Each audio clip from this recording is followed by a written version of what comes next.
I just helped the client pull out more than $500,000 from the existing property to buy another $2 million from the equity from their property without any cash from their wallet or from the bank's money. I'm going to show you how with the repayments and how you can learn to do it yourself. With his permission and just a proof of concept that he is very happy with the service, check out this call.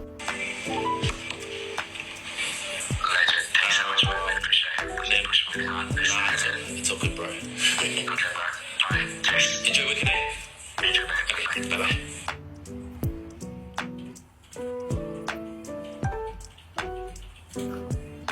As you can tell from his vibe, very composed happiness. That's how he does business. Bada bing, bada boom, you know. Short, concise, no fluff like myself. So getting to the bone of the content, this is his loan structure. There was a refinance of his own occupied property and investment property, cash out for investment purposes. He had a house in Bankstown and a house in Nawi. Okay, it's valued at 2.2 and 1.625. I helped him do these two loans about 6 years ago, right? Combined effort of the property valuation is 3.825 million. His existing loan was $1,458,000 against Bankstown. We pulled out $255K for investment purposes, and his existing loan for Nawi was $863K, and we decided to pull out $285K for investment purposes. Altogether combined, he had a cash out of $540,000. And I'm just going to correct the LVR over here. It's actually 74.8% because he decided not to go too hard to go to 80%. Right now, the cash out is settled today. So he has the funds in his bank account at the moment. Very happy. And we've also obtained for him simultaneously a pre-approval to buy investment property in Burwood for $2 million. And the loan will be 1.6, which is 80%. Now, right now, let's look at the repayments on each of these loan splits. Now, not assuming that you'll make the same repayments as him because he is a high business income earner, but let's look at the concept, what the repayments look like, and what the concept of releasing equity to buy another property looks like. So basically, this is the loan structure, kind of messy, but let me break it down into two phases. Phase one is the refi plus equity release. Phase two is the pre-approval. Usually these two phases operate simultaneously. Let's look at phase one. Now, firstly, there was a refinance. This client is the existing client, right? So we went back to the existing bank, which is a major bank. It was at 6.8% investment rate, principal and interest for both the loans of 1.458, which is the first property against Bankstown, and the property against the investment property of 863K. Now, with the new strategy, he wants to change from principal interest to interest only. Well, actually, he was on interest only before, but it went to P9. So he wants to change it back to interest only to, streamline cash flow. And at the new rate of 6.65, which I got him, the repayment is only $7,896 per month. And you might be thinking, only? But you got to compare to the original loan, which was on principal and interest, 6.8%. That was $9,505 per month. Compare that to 6.65 at $7,896 per month. You're saving basically $1,600 a month in terms of cash flow. Did the same on the other property, which was against Nawi. Original one was 863K, was on 6.8. Right now the repayment is 4,782 for 6.65 versus $5,626 per month at 6.8 principal interest. Now, phase one is broken into two sub-phases, which is the refi and this is the equity release. All right, the equity release is involved is against this property is 255. This one is 285K. Again, the rate is 6.65, but we use the offset account, so we will park all the funds on in settlement day, which is today. These funds will be all filled up here. These funds will be filled up over here. We got them 5 years interest only, which means in this 5 years, if this loan has not been used, which means he didn't take the money out of the offset, there will be 0 repayments. Which means this acts as most of you boomers will know as a line of credit, but it also means for millennials and Gen Z, a mad credit card. $540,000 of credit limit. If you don't use this card, you don't pay for it, but you have $540,000 of credit limit to swipe.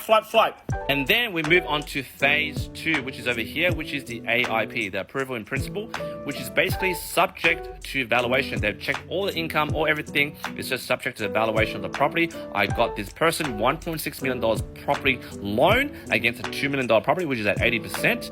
And you may be wondering, well, where the hell is the other 20% plus stamp duty? duty. Well, this is where this will be activated as ammunition to fire into here when he does buy the $2 million property, plus covering the stamp duty. Now let's look at what the total repayments that this client needs to pay if he completes phase 1 and phase 2, which is the refinance and equity release at a lower rate with a better cash flow and purchase a $2 million property. Well, first of all, the original refinance is 7896 plus the equity release, which is this one over here. All right, add that together, that's 9277. Do the same for the second property, that's 6915 plus the new pre-approval amount, which if he uses, which is $1.6 million for a $2 million property, will be this. I'll let you do the maths in your brain. Obviously, you're not as fast as me. Well, I used a calculator. So it's $25,059 per month. Now, in terms of a yearly repayment, you times this by 12.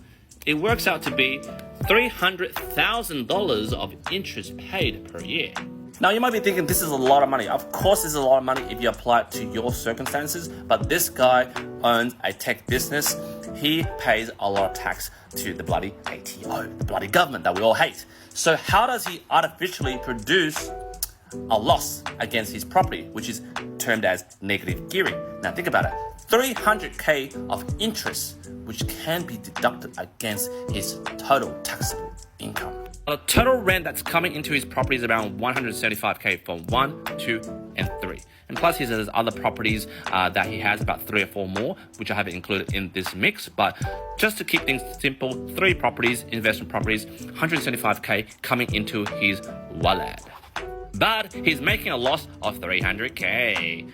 What happens when this gets deducted from this? He would have made a loss on the paper towards ATO's taxation report of 126K. Then you add depreciation against the 3 properties, which you have to get a depot report, and then maintenance and renovation on the property and the cost of getting the loan with the banks. The cost, I don't charge you a fee, but the bloody banks do, right? Let's say that's around 20K per year against these 3 properties, which means he made a total loss of 146K. I'll say if he declared 500 G's to get this type of loan and to afford this type of repayment per month, does he need to pay tax on 500 G's?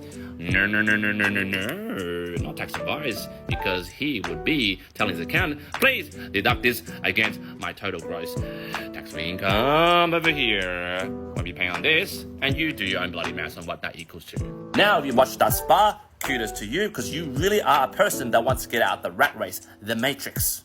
Because I'm telling you right now, those that scrolled away from this video, they are in the matrix, but they do not know they're in the matrix. This is how my client, this dude, has accumulated property. He has about 7 at the moment. This is just 3 on top of the 7. This is how he gets more property without using his own goddamn money. He's using the bank's money, which is then part of the bloody matrix, then using their system on them to get more property, and then finally, maybe, because he's 45, at 55, he'll retire and have about 10 to 16 properties and be laughing his ass off while you guys who are still in the matrix be working 9 to 5, slaving away, paying the ATO's tax, which he is going to try to minimize to the point of 0. Jump in the comments and let me know what you think. Remember, if you need a solution, call that home loan dude.